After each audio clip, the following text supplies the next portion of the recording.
네, 잘 지냈어요? 네, 반갑습니다. 물으실 거 있으세요? 오늘 또 여전히 물으실 게 없으시구만.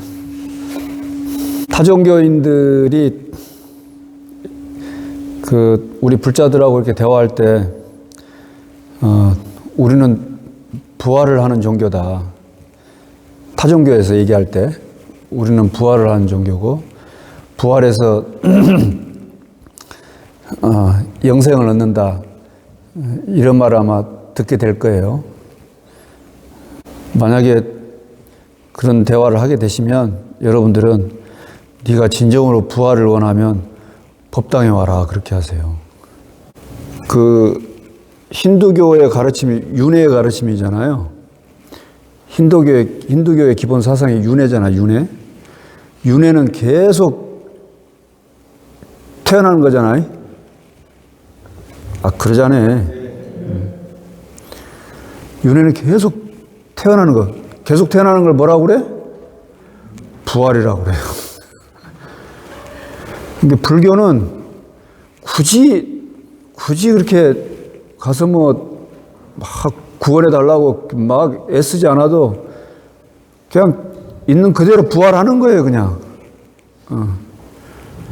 그러니까 여러분 아시는 분들 중에 누가 혹시 부활을 꿈꾸는 분이 있으면 법당에 와라 그러세요. 그러면 네가 굳이 그렇게 구원해 달라고 부활시켜 달라고 굳이 그렇게 애쓰지 않아도 부활한다. 이렇게 되는 거니까. 근데 불교에서도 윤회를 얘기를 해요. 윤회를 얘기하는데 그러면 과연 불교가 윤회를 강조하는 종교냐? 부처님께서는 너희들 윤회를 한다. 그러니까 너희들은 윤회를 잘하기 위해서 이렇게 행하고 이런 수행을 해라라고 이렇게 윤회를 강조하는 종교냐? 가르침이냐? 그게 아니라는 거예요. 불교는 윤회를 강조하고 윤회를 전파하는 가르침이 아니고 윤회를 끊는 것을 가르치는 종교예요.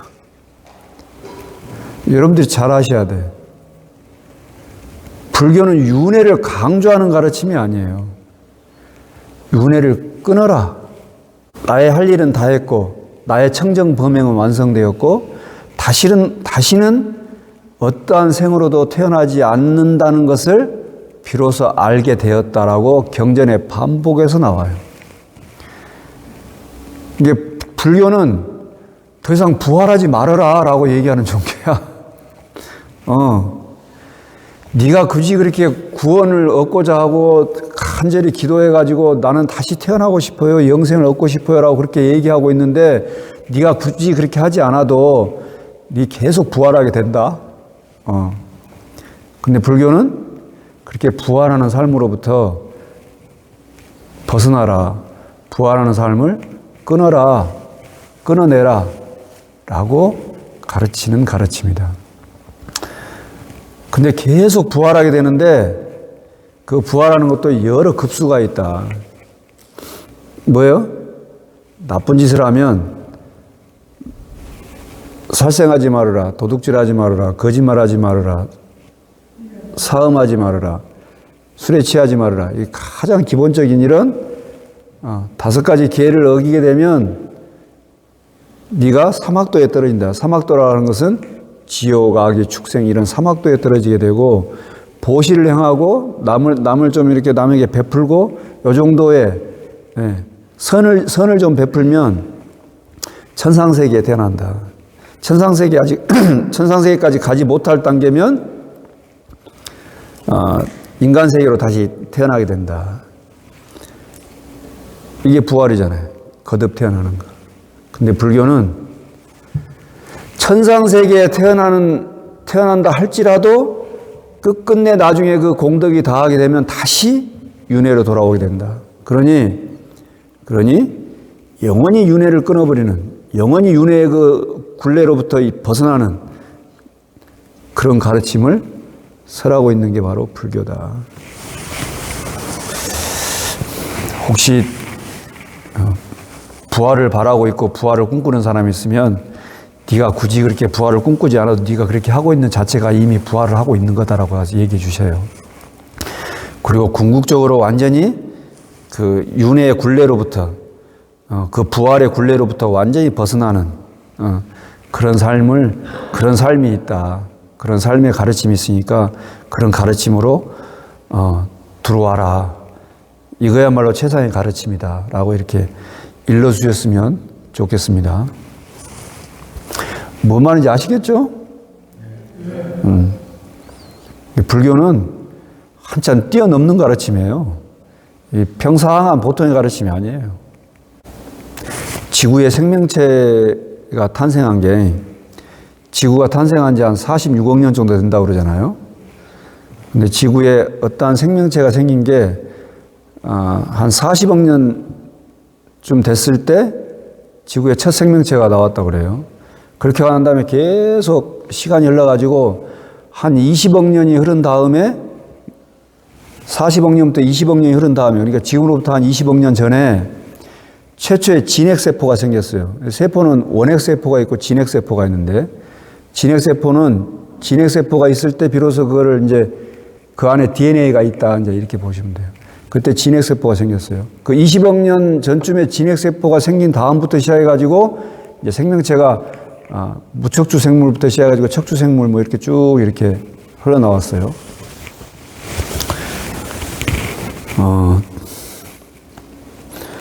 우리가 생명체가 이렇게 나오게 되는 방식이 무성생식이 있고 유성생식이 있어요. 무성생식은 생식기가 없이 태어나는 것. 유성생식은 생식기가 있게 만들어진 다음부터 이렇게 자손을 번식을 하는 그런 방식이 있는데 우리 인간들, 동물들은 다 유성생식이죠. 대부분 다 유성생식이니까. 근데 이 자연계에는 말이에요. 자연계에는 식물들도 암놈이 있고 순놈이 있잖아요. 식물도 암놈이 있고 순놈이 있고 동물도 당연히 암놈이 있고 순놈이 있고 그런데 이 자연계에는 말이에요.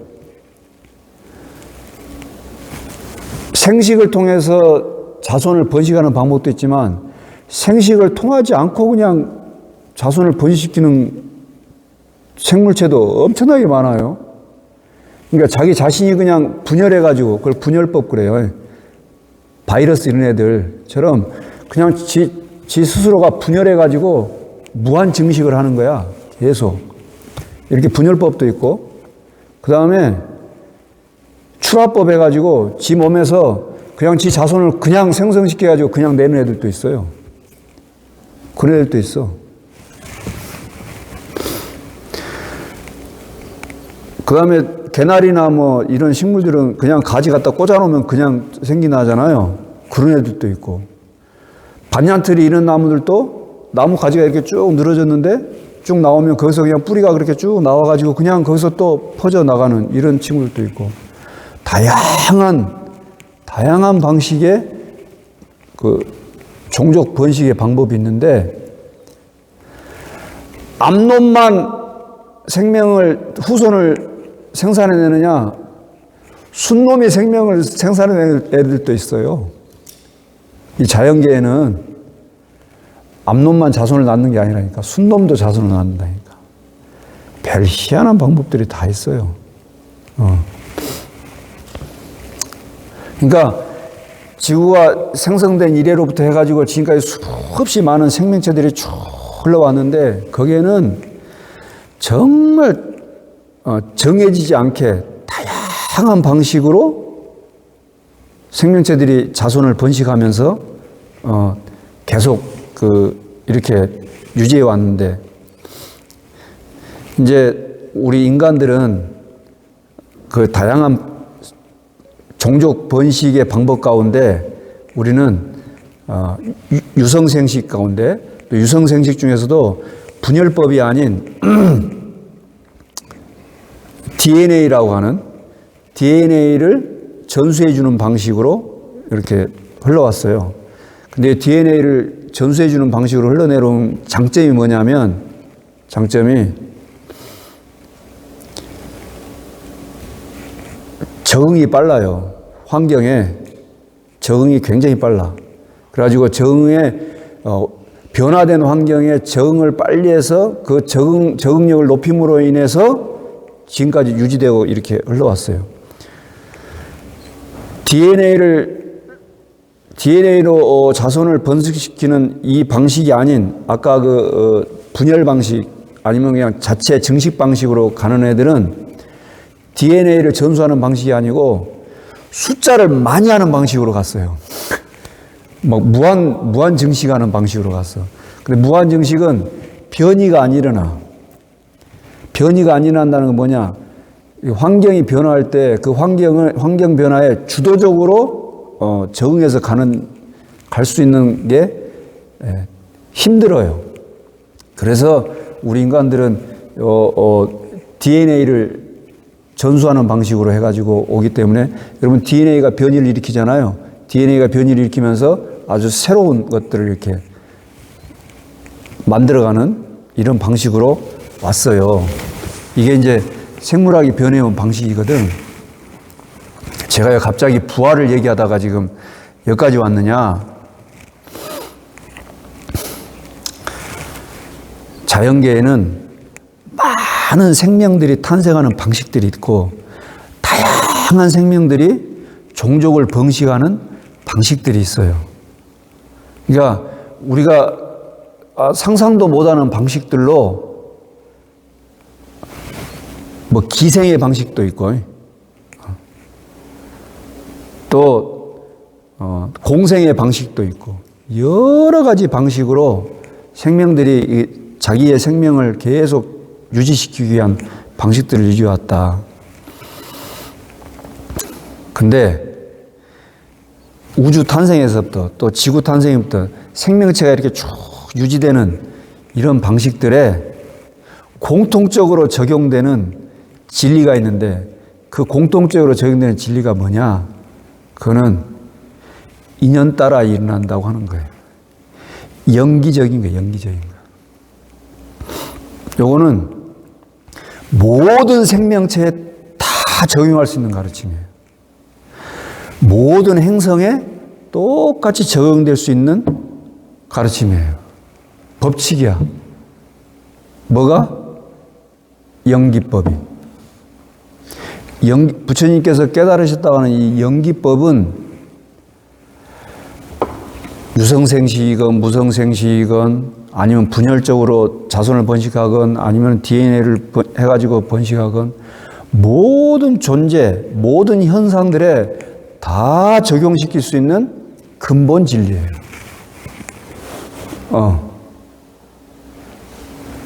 요 근본 진리의 바탕에서 그걸 부활이라고 이름하건 윤회라고 이름하건 아니면 윤회를 끊는다고 얘기하건 뭐가 됐든지 간에 다 연기법을 벗어나는 것은 하나도 없어요. 여러분 잘 생각해 봐요. 전부 다 인연관계들로 인해서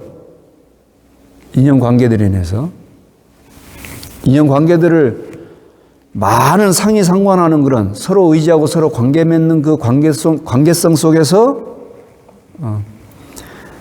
생물이건 무생물이건 행성이건 조그만 미물이건 다 이 법칙을 벗어나지 않아요. 부처님의 위대함은 뭐냐면 부처님 가르침의 위대함. 부처님의 위대함은 이런 사실을 깨달았다는 거하고 부처님 가르침의 위대함은 이것이 모든 것에 그게 물리적, 심리적 아니면 거대하건 미세하건 모든 것에 다 공이 적용된다는 거예요. 이것이 진리다.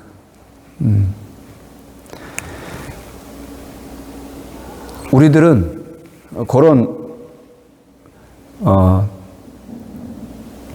부처님께서 확연하게 보셨던 그 가르침을 지금 우리들이 배우고 있다라고 하는 그런 자각이 좀 있으셨으면 좋겠어요.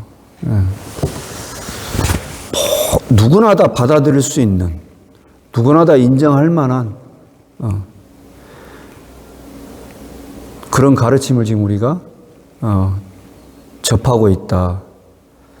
그런 가르침을 우리가 지금 내 삶의 지남철로 이렇게 삶고 삶을 살아가고 있다라는 그런 자각이 좀 있었으면 좋겠어요. 그렇잖아. 그게 무슨 여러분 여기 연구단지에 가면 한국 지질연구원이라는 데가 있어요. 거기 가면 지질박물관 있어요. 지질박물관. 지질박물관 한번 가보세요. 거기 가보시면 지구가 형성된 시기부터 시작해가지고 지금 현재 우리 한반도가 어떻게 형성됐는가까지 잘 나와 있어요. 가보시면. 정말 많은 인연관계에 의해서, 다양한 인연 변화에 의해서 지금 우리가 이 한반도라는 땅에서 살고 있다고 하는 것이 잘 밝혀져 있어요. 지질학적인, 생물학적인, 또 물리학적인, 천문학적인, 다양한 곳에서, 다양한 학문의 측면에서 봤을 때, 우리 현재의 모든 생명체, 모든 존재들은 이렇게 진화의 과정을 또는 이런 인연관계의 과정들을 거쳐서 지금까지 이렇게 쭉 흘러왔고 앞으로도 그러한 인연관계들에 의해서 이렇게 변화해 갈 거라고 하는 또 변화 적응해 갈 거라고 하는 이런 것들을 당연히 알 수 있는데 아직도 이렇게 관념에만 생각만으로만 지어내 놓은 가르침들에 매몰되어 있는 사람들이 아직도 많아요. 그런 상징화되어 있는 것들에 그냥 인간들이 상징적으로 지어내 놓은 것들에 속는 사람들이 아직도 이 지구상에는 많이 있어요. 근데 여러분들은 그런 상징적인 것들에 순전히 머리로만 생각만으로만 지어내 놓은 그런 환상적인 것에 속지 않고 진실을 보고 있다고 하는 것에 여러분들이 내가 진실에 눈 뜨는 그런 가르침을 지금 보고 있다라고 하는 그런 자각을 좀 하셨으면 좋겠다. 이런 말씀을 먼저 드립니다. 오늘은 제가 부처님께서 설하신 그 가르침을 좀 부지런히 쭉 열심히 합시다. 그리고 정념 정지하는 그런 가르침을 잘 따라갑시다라고 계속 말씀드렸는데 그 말씀에 이어서 좀 오늘 좀 이 말씀 좀 드리려고 그래요. 부처님께서 어느 날 항상 시자 안한을 데리고 다니거나 아니면 안한이 없으면 다른 시자를 데리고 다니거나 이렇게 항상 어디를 유행하실 때 그렇게 다니셨는데 무슨 일이 있었는지 모르겠지만 부처님이 종종 혼자 다른 데로 가셔버릴 때가 있어요. 제자들한테 안 알리고. 그 대표적인 게 뭐냐면 코산비 지역의 비구들이 서로 막 싸웠어. 화합하지 않고 서로 막 싸울 때가 있었거든요. 비구들이 서로 싸우니까 부처님께서 야 싸우지 말아라. 화합해야 된다. 라고 이렇게 말씀하셨어. 근데 비구들이 부처님 말을 안 들어. 부처님 무려 3번이나 야 싸우지 말아라. 라고 했는데 부처님한테 뭐라 했느냐. 부처님께서는요 그냥 선장에 들어 계시고 다투는 일들은 우리가 알아서 할게요. 신경 쓰지 마세요. 이렇게 하고 막 싸우는 거야. 부처님께서 성질 나가지고 그 콘사비 지역을 떠나버려요. 다른 데로 가버려요 그냥. 그런 일도 있었어요. 근데 지금 요 법문을 하실 때에는 전에 무슨 일이 있었는지 배경은 안 나와 있는데 요 말씀은 질루진경이라는 경전이에요. 질은 빨리 우리가 이렇게 빠를 찔자 있잖아요. 누진 번뇌를 빨리 멸하는 경전 이런 말씀인데 우리가 뭐 질주한다라고 할 때 질자 있잖아요. 그 빨리 번뇌를 멸하는 경전 그 말씀인데 어쨌든 부처님께서 제자들한테 말씀도 안 하시고 그냥 다른 데로 가버린 거예요. 다른 숲으로. 그러니까 제자들이 부처님을 못 뵈니까 아난한테 빨리 부처님 어디 가서 뵀으면 좋겠다고 막 애원을 해요. 그래가지고 이제 부처님을 찾아가서 이제 이렇게 법회가 이루어지는 자리예요. 그 이루어지는 자리인데 그때 여기 앉아있던 한 비구가 속으로 무슨 생각을 했냐면 그 비구가 어떻게 알고 어떻게 보면 빨리 번뇌를 다하게 될까? 이런 생각을 했어요. 그때 앉아있으면서. 그래서 부처님께서 그 마음을 아시고 이제 이 법문을 시작하신 거예요. 배경이 그래요. 대중들이 그렇게 간절하게 부처님을 뵙고자 원해놓고는 부처님을 보자마자 속으로 어떻게 알고 어떻게 봐야 빨리 번뇌를 멸할 수 있을까? 이 생각을 했다 그 말이에요. 그래서 부처님께서 그 마음을 아시고 진짜 이 법문을 하셨다. 이 법문이 뭐냐? 사념처, 사정근, 사여의족, 오근, 오력, 칠각지, 팔정도이니라 라고 이렇게 설했는데 저기 지금 그 사념처, 사정근 위에 보면 나는 이미 그것에 대해 설법하였느니라 이랬잖아요. 그래서 이미가 중요해요. 이미. 부처님께서 이미 다 설해 놓으셨어요. 이미. 인제 설한 것도 아니고 이미 다 설해 놓으셨어. 근데 제자가 열심히 하려 하지 않고 나는 이미 설했는데 부지런히 하려 하지 않고 부지런히 즐거워하지 않고 여기 즐거워하지 않고 이거를 즐겨하지 않고 이렇게 풀게 돼요. 여러분 즐겨한다 이 말은 즐겨한다 이 말은 즐거워한다 이런 뜻도 있고 또 계속한다 이런 뜻도 있죠. 기꺼이 한다. 기쁜 마음으로 한다. 이런 의미도 즐겨한다 말 이런 말도 있잖아요. 저 이거 즐겨 먹습니다. 이 말은 자주 이런 뜻도 있잖아요. 이게 저 즐거워한다 이 말은 즐겨한다 이 말이에요. 즐겨하는 게 내가 좋아하니까 즐거워하니까 할 거 아니에요. 그렇게 보시면 돼요. 부처님 어떻게 하면 어떻게 알고 어떻게 보아야 빨리 번뇌를 벌할 수 있을까라고 이렇게 생각하는 제자한테 너 이놈 내가 이미 너한테 지금 다 설해놨는데 부지런히 하려고 하지 않고 즐거워하지 않고 즐겨하지 않고 또 부지런히 기억하지 않고 이렇게 하면서 믿지 않으면서 또 어떻게 하면 어떻게 알고 어떻게 해야 빨리 벗어날 수 있을까? 맨날 묻는 것이 어떻게 해야 돼요? 이것만 묻기만 해. 느낌 알겠어요?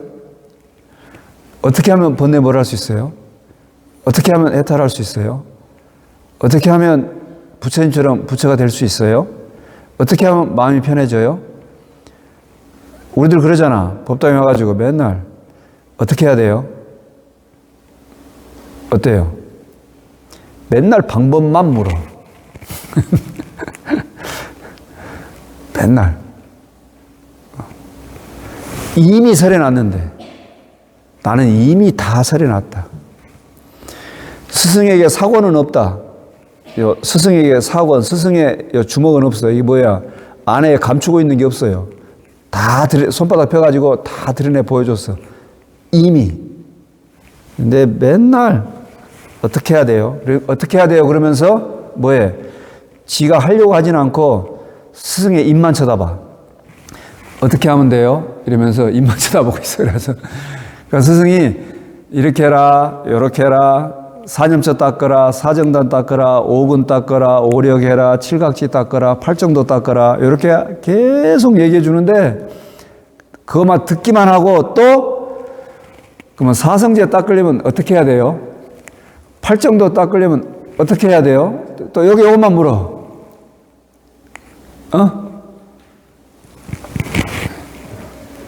누구의 모습인지 잘 모르겠어. 그러니까 부처님이 답답해가지고 혼자 떠나버렸겠지. 맨날 어떻게 해야 돼요? 이렇게 하고 있다. 그렇게 하지 말아라. 그렇게 하지 말아라.